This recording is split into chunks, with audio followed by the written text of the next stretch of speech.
anybody. Cool. Thanks. Hey, how's it going? That's good. Nobody is just street locations and this other. How are you? How are you? What's going on? So I haven't seen you for a while, so I No. figured I'd ask. You don't have any legislation coming. I think Veronica's trying to meet with me about something.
Present. McCormack and Spencer. Mr. Chairman, you have the floor. Thank you, Director. DeRosa, come on up, please. Start with you. Ordinance number 719-2025 by Councilmember Santana Bishop and Harrison by departmental request, an emergency ordinance authorizing the Director of Capital Projects to issue a permit to the Northeast Ohio Hispanic Center for Economic Development to encroach into a public right-of-way of West 25th Street by installing, using, and maintaining billboards along the building frontage. Been heard and passed by Municipal Service and Properties Director. Thank you, Mr. Chairman. So this is an encroachment ordinance, and it relates to the building that's owned by the Ohio Hispanic Center for Economic Development, known as Centrovia, on West 25th Street.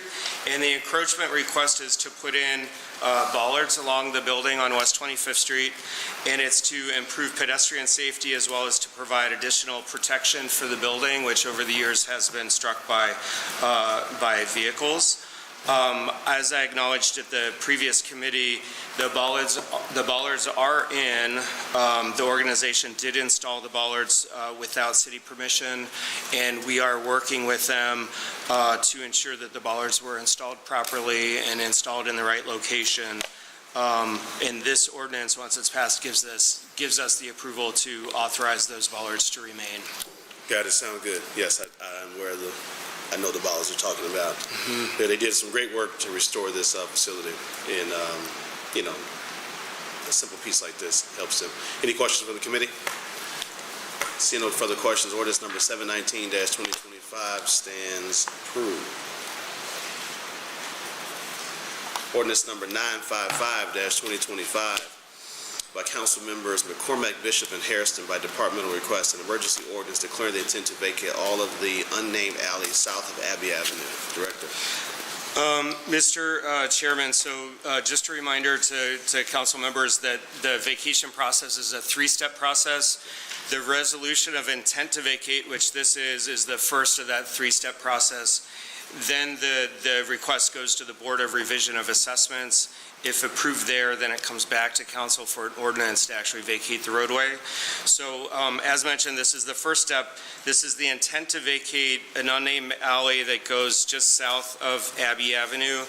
And there are two property owners that are abutting this, and they're both coming together to request the vacation. And the idea is that it's just a paper alley, there's no actual pavement there, but the request is that they would have a shared access drive that would support the development that they're jointly doing adjacent to this property. Sounds good. Also heard of Municipal Services and Properties. Councilman McCormack supports? He does. Thank you. Any questions from the committee? Seeing no questions, ordinance number 955-2025 stands approved. Ordinance number 956 by Council Members McCormack, Bishop, and Harrison by departmental request, an emergency resolution declaring the intent to vacate a portion of West 3rd Street. And to the members, 56, 57, 58 are all related to the same project that we'll hear from the guest, MOCAP, this morning. Director. Mr. Chairman, so I'll start out by saying that these, all three resolutions of intent to vacate relate to West 3rd Street, which is adjacent to the Bedrock project. And I wanted to emphasize that the first one is to vacate a portion of the roadway, this 956-2025, that's at the very end of West 3rd Street as it hits the Cuyahoga River, and this is where the Bedrock project intends to construct a kayak launch in a future portion of the project. The second, am I reading all three at the same time? Yes. The second resolution, 957-2025, is to vacate a portion of West 3rd Street in front of the Cavs Clinic, and the Cavs and the Cleveland Clinic building that's currently under construction. And the intent is to have a uniform width of West 3rd Street. This is a portion of West 3rd Street that had an extra wide width to allow for a ramp onto the old Eagle Avenue Bridge, which has been demolished for several years. So this really just creates a uniform width all the way down West 3rd Street. And then the third third one, which is Resolution 958-2025, is also a resolution that will create a uniform width. The reason we have two ordinances is that there's a different LLC, limited liability company, that owns adjacent to each of those parcels. So we have a separate resolution for each. So with that, I'll turn it over to Jean-Michel Lemon, who's a consultant for the Bedrock Project, for any additional details. All right, good morning. Mr. Lemon. Thank you. As was shared, the consistency of the right-of-way is the key focus here. So in the frontage of the two parcels, where there's 103.5 feet of right-of-way, we're looking to bring that down to 70 so that it's uniform for the entire north-south corridor. So that's the main consistency that we're looking to bring forward here. Okay, thank you.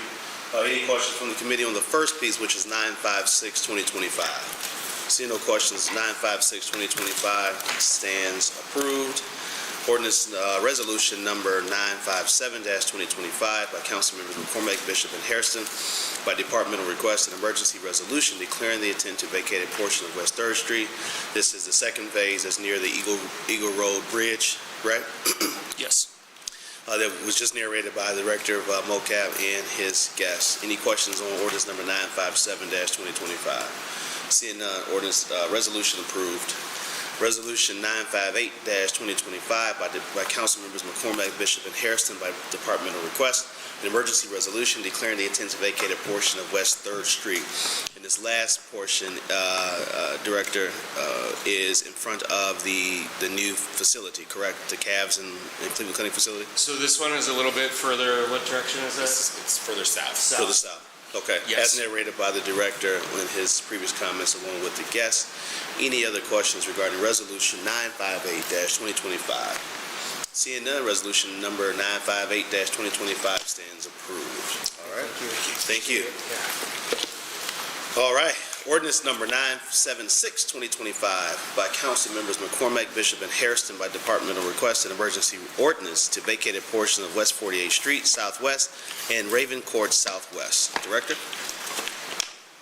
Mr. Chairman, so this is an interesting one where instead of vacating an entire right-of-way, we're vacating a portion of the right-of-way. There's an extra large swath of right-of-way that surrounds a resident's home, and it's at West 48th Street and Ravine Court. And the home, and there's a map on your tablets.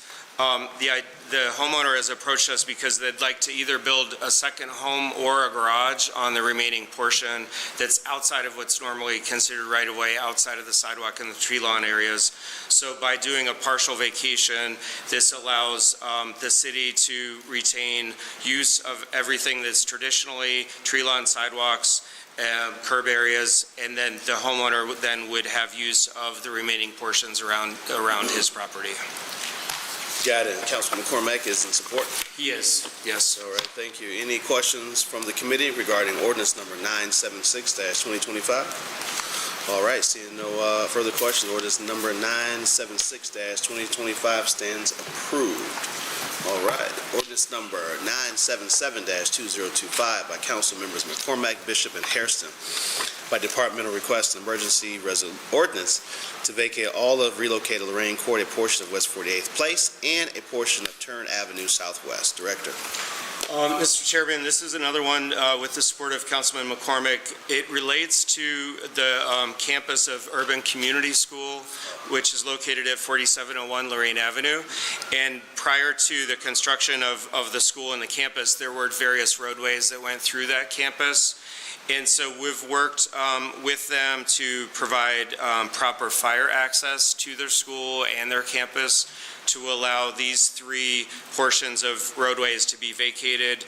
And it's Lorraine Court, which comes off of West 47th Street, a portion of Lorraine Court, West 48th Place, and then Turn Avenue, which also comes off of West 47th Street, and West 48th Place connects those two portions together.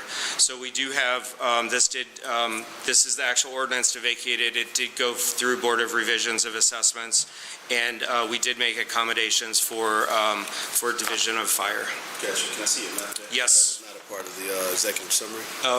My apologies. Can you make sure when you send these over that you, if there's like maps or drawings, that you can make sure you see it? Absolutely. Okay, I see the screen here. Doesn't matter in case somebody wants to see it. Yeah, Chairman. Yes.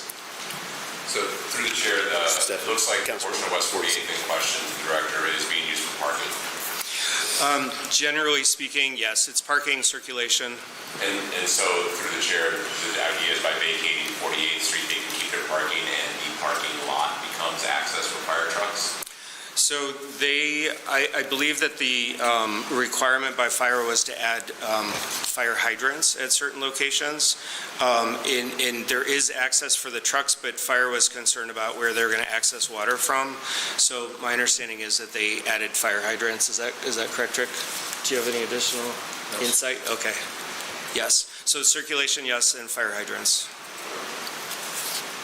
And it did take quite a while to get through that process, so we're pleased that we could assist. Through the chair, the fire department can't put a hydrant in on private property, correct?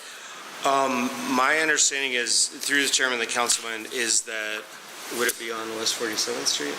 Oh, well, Yeah, that's my understanding. the fire hydrant is distance from the West 48th Place vacation. Through the chairman of the council, my understanding is that it was an opportunity for fire to review and ensure that with this development here, that they had a proper way to address a fire if one should happen. And so they used this process to get the proper fire hydrant locations. The fire department is happy with the situation? Yes. Got it. Thank you, Councilman. Any further question on ordinance number 977? All right, seeing none, stands approved. Ordinance number 978-2025 by Councilmember Starr, Bishop, and Hairston, emergency ordinance to vacate the remaining portion of Sherman Court. Director. Mr. Chairman, this is an ordinance to vacate a portion of Sherman Court with the support of Councilman Starr. This is a paper street, meaning there's no roadway remaining. It comes off of to the east of East 75th Street, just south of Quincy Avenue, and the request was by the property owner so that they could have more flexibility in redeveloping their property. Oh, yeah. Yes, my apologies, Councilman. Okay, right here we're talking about Yep. Sherman Court. That's odd. Why would that, like that little piece of street just cut into that parcel like that? Was it two different parcels at one point? Well, it is two different parcels, I see. Yeah, Mr. Chairman, hard to say. It could have been a previous partial vacation that left a stub. That's possible. Or it could have been needed to get into a facility or something that was there. It's hard to say. Exactly. Yeah. Right. Okay. And we call them paper streets just because there's really no infrastructure there. Okay. Wait, that looks like something's already there. Yeah. All right. Any other questions from the committee regarding ordinance number 978-2025? Yes, sir. All right. There's nothing there. Paper street. Yeah. Legacy City stuff. You have something there. That's right. I know, I can't imagine how many of these other paper streets we have just laying around the city, man. And sometimes they're needed for future development, so it's good to have them when they're needed, but it's Gotcha. little alleys are hard to repurpose. Seeing no further questions, ordinance number 978-2025 stands approved. I think that's all for you, Director and Thank you. Commissioner. Thank you so much. Appreciate you. That's all. Good. Okay. They should be rolling this week. Yep. Thank you. All right, we're gonna start with ordinance number 808-2025. Come on up, Deputy Chief and Safety Director, Assistant, and City Planning. Morning. Good morning. have a whole team How are you? today. Yes, come on up. Ain't no party like a mandatory party. Excuse me. Charlie, is it yours? No. I was still care. What if I just get it wrong? Instead of car. And then legislation. I was like, oh, it's okay. I gotta tell you, when I saw this, I said, what is this? It's a golf cart. Right. Like a golf cart. Does it roll around? Okay. All right. Who's kicking us off? Director? I'll kick us off. Thank you, Yes. Chairman. We are here today with City Planning and Public Safety and also joined by two local business leaders in the audience that are the inspiration and driving force behind this legislation. Okay. I'll yield to the chair's discretion if they may wish to share. So. Okay, yeah, we'll bring them up. Have them chime in if the committee has questions. Well, we'll bring them up anyway. Okay, so I'll go with the brief overview and Yes. introduction, and then Yes. we'll review this. So this legislation authorizes the use of underspeed vehicles, otherwise known as golf carts, on city streets for the use of a legitimate business purpose. So this is really focused on business models that add to mobility options for folks getting around the city. Unfortunately, it does not allow citizens like to drive his own golf cart around as a mode of transportation. As I said, the inspiration behind this was a couple of business owners who are really interested in utilizing golf carts as part of their business models, which they can share more about. They approached the mayor's office and had been in conversation with police a little bit about a statute in the Ohio Revised Code that requires local governments to adopt local regulations related to golf cart use to allow them to operate on our streets. So we have been working in partnership with public safety to put that legislation together. That's what is in front of you and what we're here to discuss today. And the goals of this are really to allow for folks to travel, such as between districts, special events that they're experiencing the city, and also in tours or other things that where a motor vehicle might not be the best way to get across, but folks it's maybe too far to walk or something like that. So in putting this together, we have looked extensively at the legislation that the city of Columbus passed, and have also incorporated some lessons learned just from the administration of golf cart inspection and licensing programs from smaller communities that have a lot of golf carts that they utilize, such as the May. We are joined today by both Chris Taylor, the golf cart concierge, and Bob Volk of Cleveland Tours. And since we have been working on this legislation, we've also heard from Downtown Cleveland Incorporated that uses golf carts for some of their clean and safe work in the downtown area until they were informed that we needed a local ordinance in order for them to use those vehicles. So they're looking forward to getting them inspected and back on the road. The state law that I referred to does require certain aspects to be incorporated into our local law, specifically limiting these underspeed vehicles to streets with speed limits no higher than 35 miles per hour, and a mandatory inspection by a local law enforcement agency, as well as the golf carts themselves to be registered and titled with the state. This legislation gives the Director of Public Safety the authority to promulgate additional rules and regulations to control the inspections, the application, and specific service areas that golf carts can be operated in. And so what you see in front of you is basically the mechanism and the authority to inspect, to license, the types of information that someone with a golf cart will need to bring to public safety and the Bureau of Traffic to receive their inspection. So they need to have a valid driver's license for anyone operating the golf carts, proof of ownership of the golf carts, gross vehicle weight, pay an inspection fee of $150 per vehicle, and present a business certificate of good standing with the Ohio Secretary of State. These would be annual inspections with the Bureau of Traffic. We're joined here by Sergeant Schaefer, who has been working with us very closely on the mechanics of how to administer this. There are also operation regulations included in the type of equipment that's required to be on the golf cart, such as seatbelts, brake lights, turning signals, etc. And the ordinance also establishes a mechanism for suspension or appeals process should there be an issue with the operation of golf carts on the street where, for a public safety purpose, the director of public safety needs to revoke permission to operate, as well as an appeals process for business owners to appeal that if they feel it is unfair and for it to be appealed. That is a brief overview. The ordinance in front of you does have several amendments that we put in place during administrative review based on the conversations that happened with administrators within public safety. So we are happy to Like, you should just re-roll it. We did discuss that.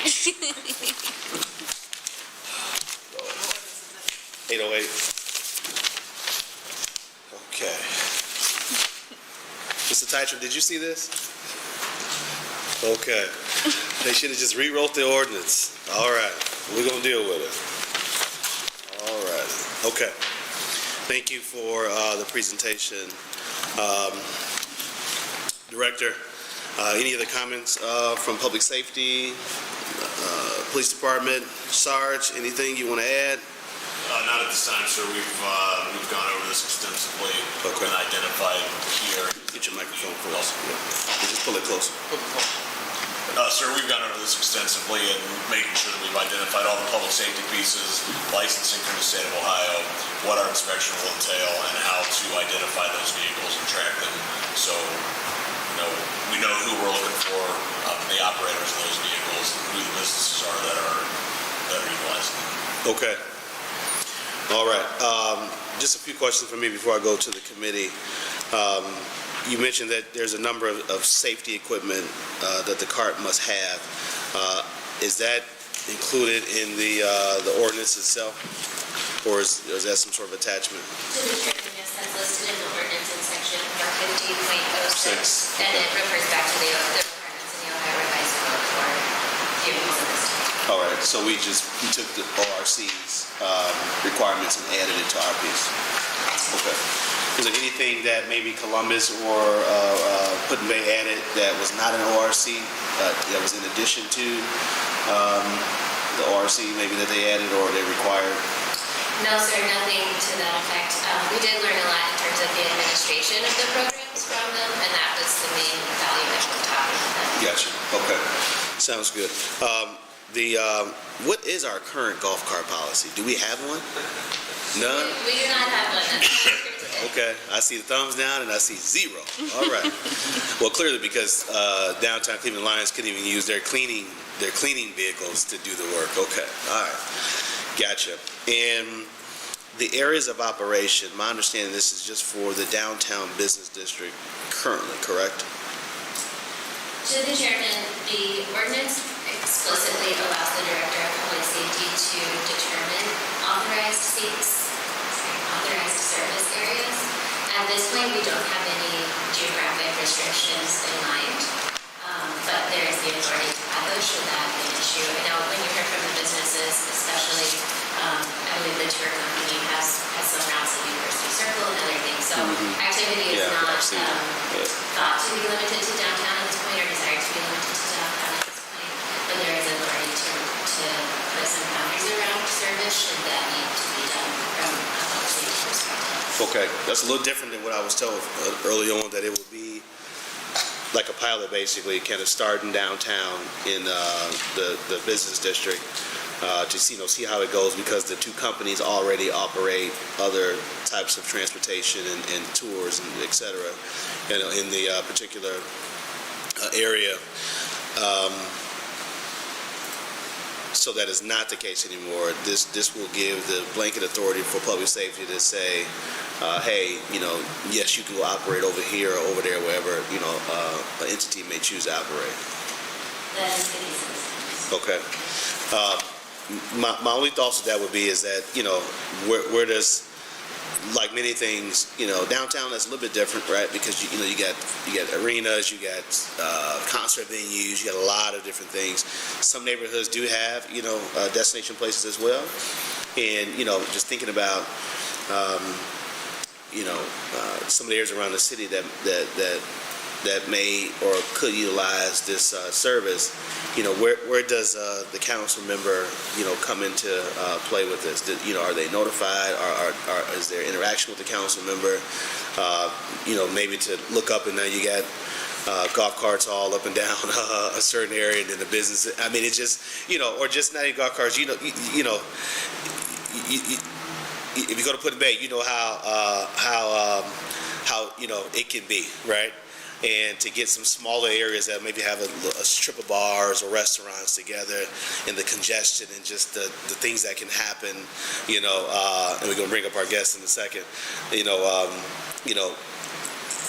a council member waking up, the resident, just look at, pulling up one day and it's just a fury of, just stuff happening, right?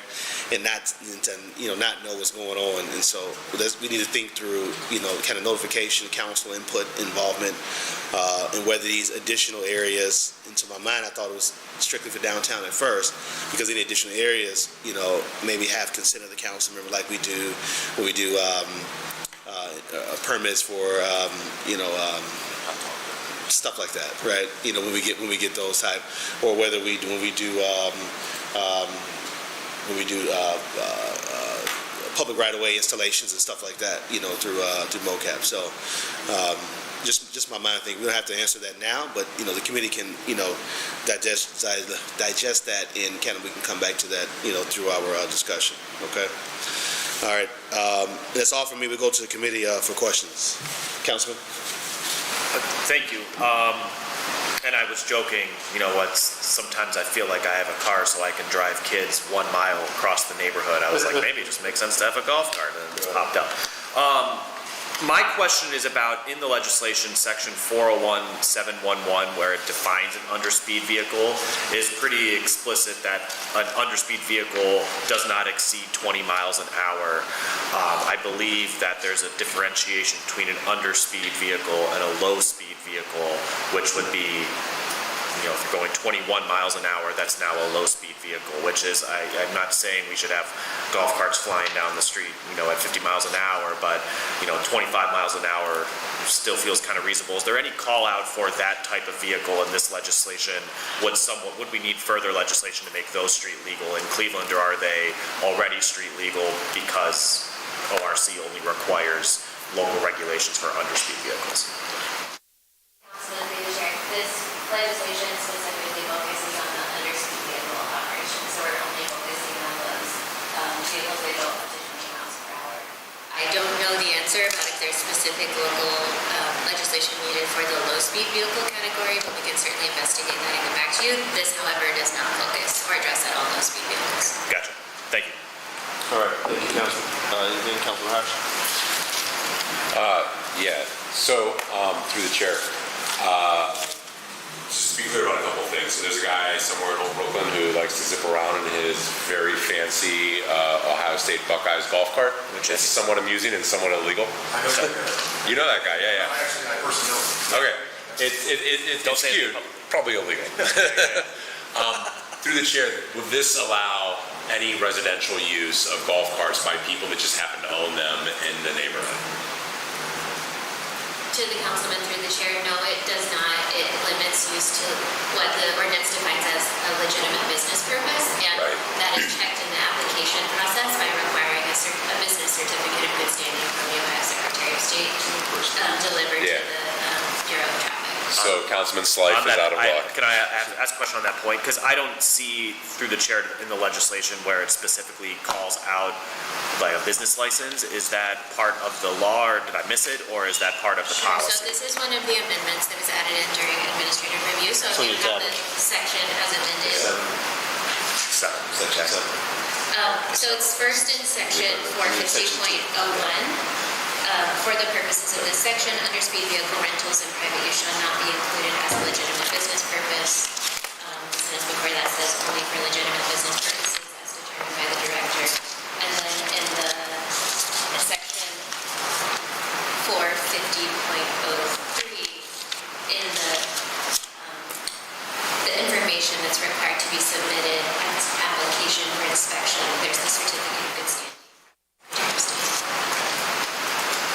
I have additional questions, but I'm on your time, so you go. Okay, we'll get to you in a second.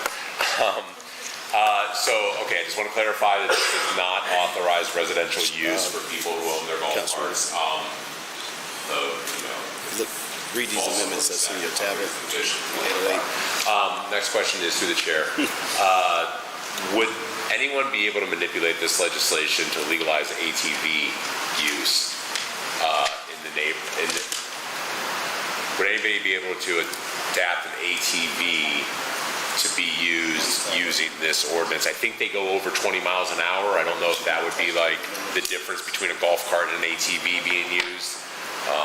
But have we thought about that? Because I know dirt bikes clearly aren't going to fall into this, but ATVs are four-wheeled and could potentially have multiple seats. And So perhaps someone with more specific vehicle expertise than I can reply to that, but we do require brake lights, headlights, tail lights. Brake lights, headlights. Or rear view mirror, windshield. That's a different classification vehicle. okay, I would not be under speed. Different classification. Last question then. Are there any streets in Cleveland, through the chair to whoever can answer, that are over 35 miles an hour? I think that like 35 is like, even Chester is like 35, right? I mean, yeah, so, Sorry, yeah. Director? To the councilman through the chair, that is correct. This is a required element as the state dictates for local ordinances, so we included it as the state instructs. It obviously eliminates interstates or other things that have higher. But in terms of our local street network, 35 is pretty much the top speed limit. Yeah. Okay. Those are all my questions. Thank you, Chair. I'm gonna go ahead and bring our two guests up to the table. Come on up. You can probably sit one here and one on the end. That's where the chairs are open. Yeah, I'm gonna get them in. Yep. Over here. Over here.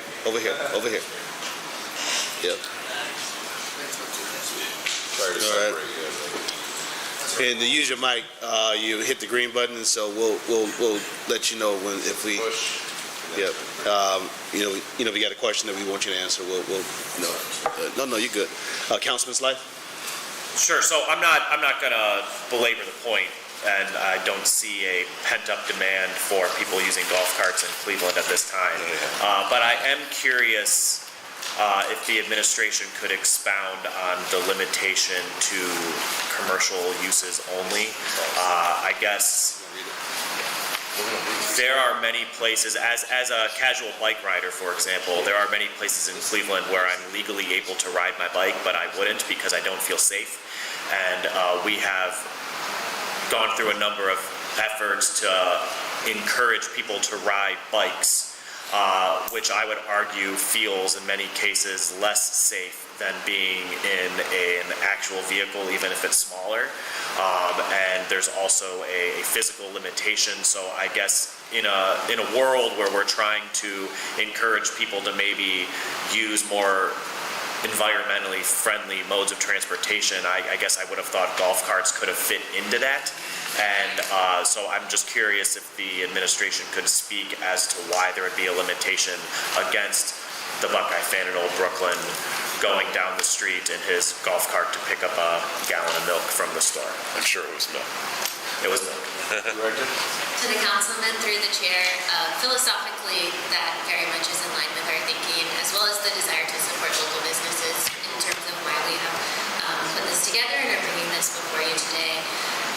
With any new mode of transportation on the street, there's some desire to learn before we really open it wide to a lot of including personal uses. So as we were discussing, we felt that opening to business uses was a good first step to getting a local policy on the books, setting up the process for vehicle inspections, et cetera.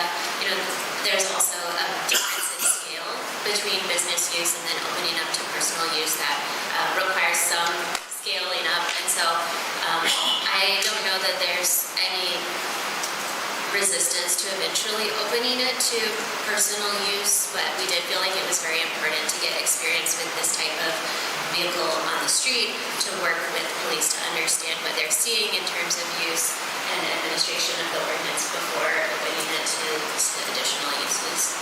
There could be a flood. Okay, I will, through the chair, accept the answer and think that it is maybe something we would want to, maybe it's worth committing to look at it at some point down the road. Maybe I'm the only silly person in Cleveland that thinks that it would be cool to take their kids to school on a golf cart, so. I'm happy to jump in one and zoop, right around the corner. That's right. Okay. Councilwoman, anything? Any questions or concerns? Okay. All right. In one of the amendments, Section 2, at new Section 450.05, it talks about the director may create a restricted service area, implement any special event restrictions, and may charge a fee for pickup and drop-off zones, the amount determined by the Board of Control. Is this planning director or public safety director? To the chair, everything in the ordinance is the authority to the director of public safety. Everything is the director of public safety, okay. All right. And the, where is it at? Where is it? It's just, the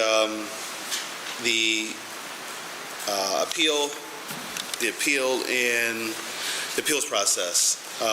Can you point out where in the ordinance and what the appeals process is? Yes, Chairman, that would be in section 450.08, which is number 14 in the amendment list.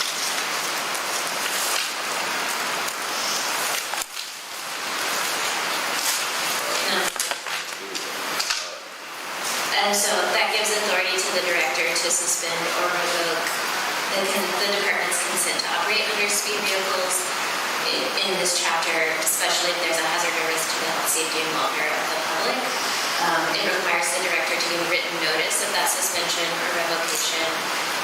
And then the business owner may, within 5 business days of receipt of that notice, may request and contact the director of public safety to give his or her sort of rationale about why the revocation or suspension should be appealed and should be overturned. And then the director will determine whether to reinstate consent to operate or permanently rescind. Okay. And now, if they don't agree with the director, because just like now we have many processes where you can appeal, whether BZA or whether, there's a process for planning commission, et cetera. And if you don't agree there, then you can elevate it to the common pleas court. And so when it says action of the director may be appealed in accordance with the provisions of this charter, is the director's appeal the first action? When you appeal into the first determination whether to stay the order or a difference, is that it? Or is this saying that you can go to the next level? Mr. Shadner? Thank you to the chair. If I remember correctly, the Ohio Revised Code dictates that any action, adverse action by the city in terms of an appeal can be appealed to the common police court. They have personal jurisdiction over it. So, yes, it is not the final word. If somebody wanted to appeal it to the court common police, they could. It doesn't have to be set out, or it isn't typically set out, that process, because it is the Ohio Revised Code ability. Sure. And why the common pleas court versus the Cleveland Municipal Court? Because that's the jurisdiction that the state has provided. They're the court that hears these things. Okay, That's got it. dictated by the state. Got you. Well, I would, although that it may be known or a known fact to some, I don't believe that's a known to everyone, right? And I get, as you get through the process, maybe you know that, maybe whoever you hire, if you have an attorney or not, who knows that, right? Maybe it's told to you by the director, maybe not. I think that needs to be added into sections in item C, the new section 2, right? It's new section 2, 450.08. That it be added into the ending of C, item C, to specifically state the Court of Common Pleas, should they not agree, they want to further appeal the director's actions if they don't agree with it. Is there any thoughts regarding that addition? To the chair, that makes sense to me from a process perspective. I have no concern to that. There's no legal objection. Okay. Well, everything else I see looks okay, except we got to figure out this, the director being able to restrict areas, restricted map area, and the council's notification or engagement or involvement. We won't get that figured out today. But between now and going to finance, you'll go to safety, and then go to finance, right? Yes, you go to safety after here, and then you'll go to finance. So you got 2 more stops. So that gives us enough time to figure it out. I'm going to ask Mr. Titron to work with us, or whatever council policy research staff that he assigns to work with us to talk through, Mr. Titron, council person's notification and involvement, whether that's through some sort of approval process like we do if it's outside of our number 1 major business district, which is downtown. If it's inside the neighborhoods, like we do other sign off for permits and or obstructions and installations. So we'll talk through what that looks like. All right, council has to be notified or be engaged in a way so that way no one wakes up and look or folks who are in these neighborhoods who live close to some of these areas around the city just wake up and they see a street full of just a lot going on. Good things, but just a lot going on. Just that way everybody will know what's coming, what's happening in a particular area, throughout the city. But I think other than that, I think it's a good thing, I was unsure when I first was told about it, but I said, you know what, I think it works, right? I think about Put-in-Bay, you think about Kelly's, I think all these other places where people go and they have these type of modes of transportation, they're easy to fit in and out, you can get through, you're not congested, right, with all these big body vehicles, right, that are traveling through our streets. So I'd like to hear from the 2 gentlemen who's here, who sparked this whole situation here, all right? I don't know whoever wants to start first. Just hit your button, green. Just introduce yourself and your company. Yes, my name is Chris Taylor. I'm the Golf Cart Concierge. I met Callie about 2 years ago. I approached the city. So some context here, and the reason why we did this is my wife is a disabled veteran, and we have issues like tailgating and then walking all the way to the stadium, right? There's no clean way to get there in a vehicle today. Cleveland does not offer anything like that, other than getting an Uber going down to 55th, coming up North Margin. If you're already tailgating, there's no way to get there. So that's where this inspiration came from. Cleveland is great. There's a lot of entertainment districts. There's a lot going on. We're building up. But there's really no easy way to get from district to district, other than taking an Uber who's not coming downtown for $3 or $4. So that's kind of where we're filling the gap, is a lot of the limited mobility, ADA, and Cal, we've talked about this at length. We're filling that gap there. So it's something that we're very passionate about in my company, and we're glad to be here today. I don't know how much I can offer, but that's kind of where this came from my perspective. I don't mean to speak for Bob, but from my company's perspective, that's really where this came from. Got it. Thank you. Bob.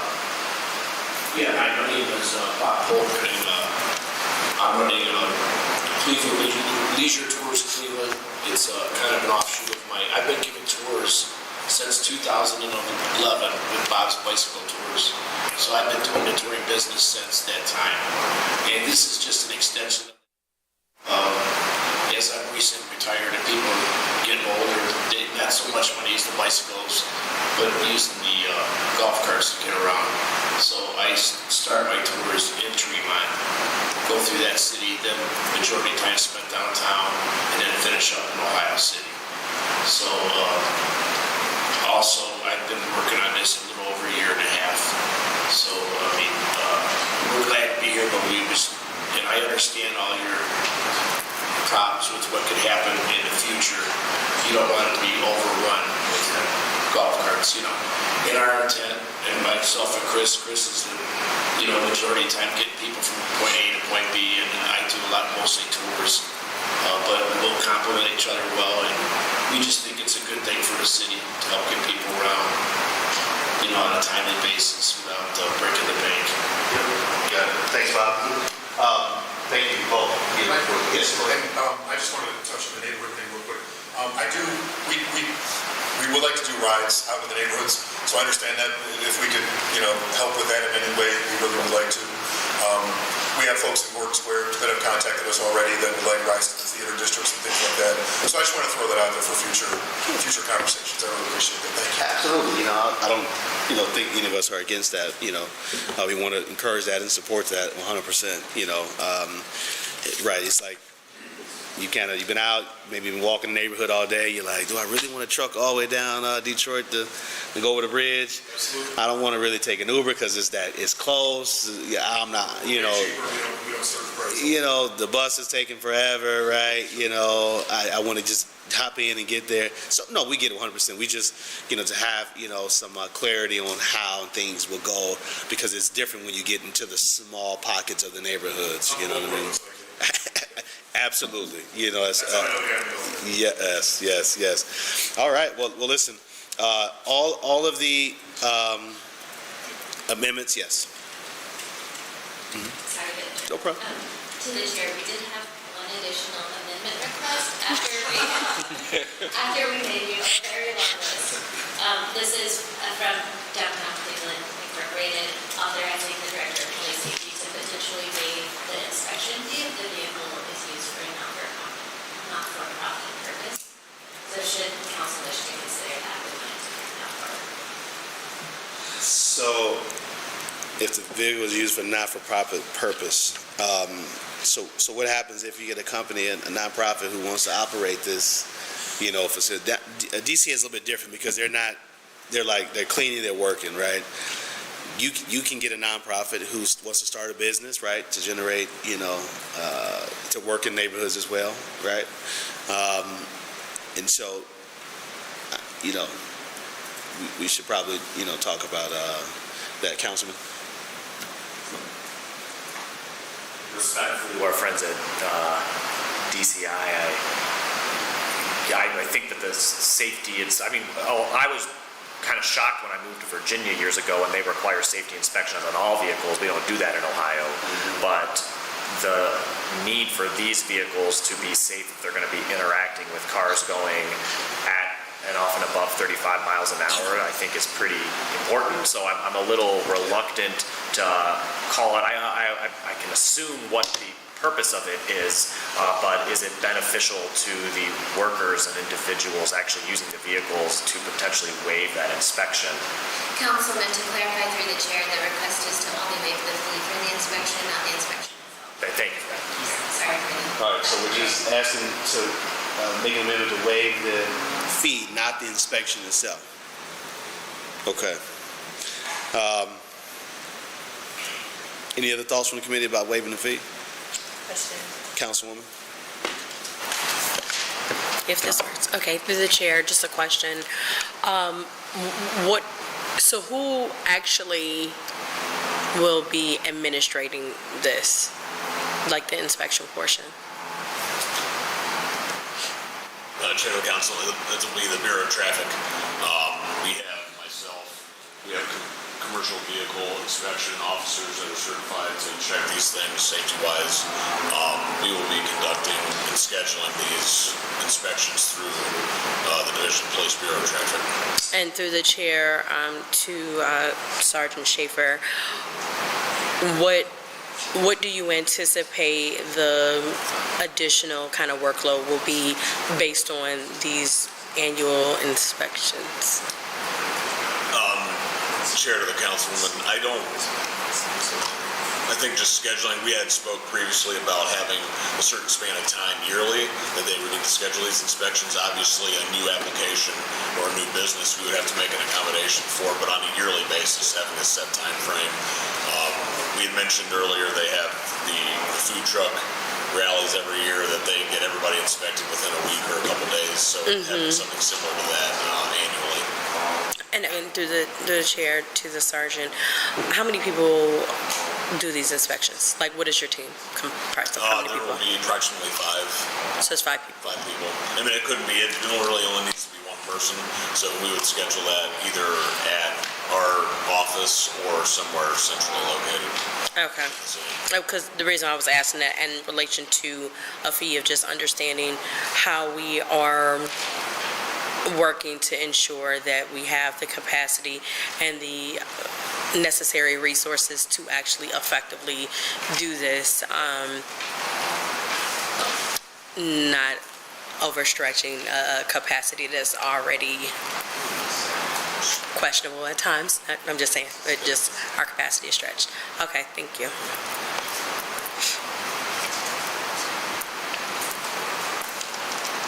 Good, Councilwoman? All right, thank you. All right,